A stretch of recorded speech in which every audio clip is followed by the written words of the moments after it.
Howdy, my name is SharpFinch. I'm an angel VTuber and I indulge in the earthly delights we can't enjoy in heaven. Ordinarily, that means I play video games on Twitch, but today I've been possessed by a different hobby. Magic the Gathering is unfortunately that hobby. Magic is a trading card game that's been going strong for over 30 years, and one of its many strengths is how it reinterprets the imagined reality of being a spell-slinging lunatic as a set of trading cards with game functionality or mechanics.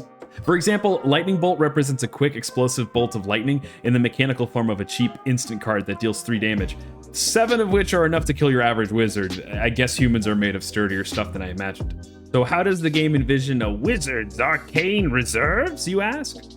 Through lands. In Magic, the most fundamental sources of magical energy are represented in 5 kinds of lands: plains, islands, swamps, mountains, and forests. Okay.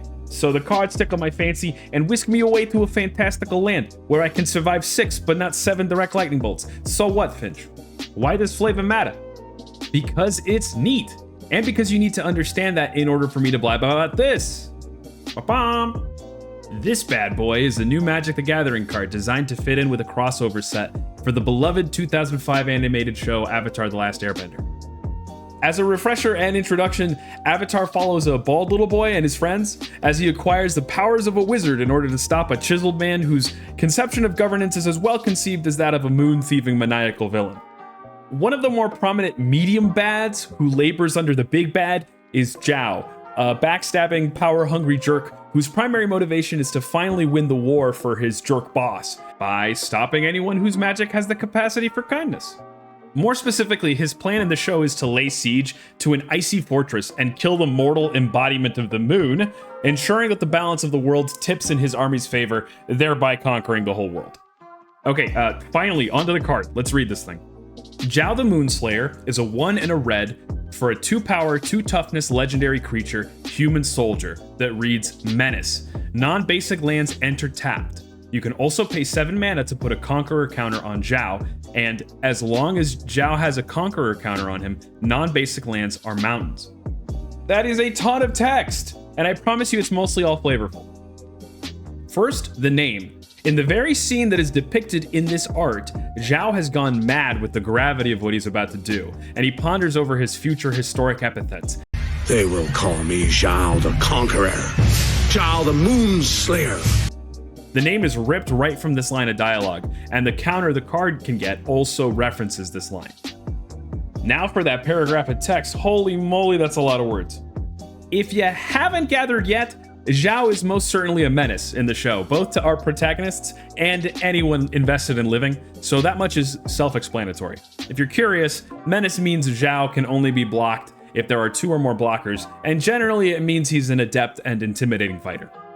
Non-basic lands enter tapped is a little harder to parse, but often in Magic, non-basic lands are ones that represent either constructed places or places with more complicated magical energies than the 5 fundamental basic lands I spoke about earlier. In this case, I take this line of text to represent Zhao's ability for him and his army to overcome the defenses of the Northern Water Tribe, which are the peoples he's assaulting in the show. We're going to skip over his next ability and come back to it after describing his last one. If Zhao has a Conqueror counter on him, he turns all non-basic lands into mountains. The more experienced among you may notice that this is reminiscent of Blood Moon, an iconic Magic the Gathering card that represents an ongoing ritual that casts the world in a perpetual lunar eclipse. Mechanically, this ritual makes it harder to access any color of magic that is not red, presumably because of the eclipse bathing everything in red light or something. Magic flavor in the olden days was a lot more hit or miss.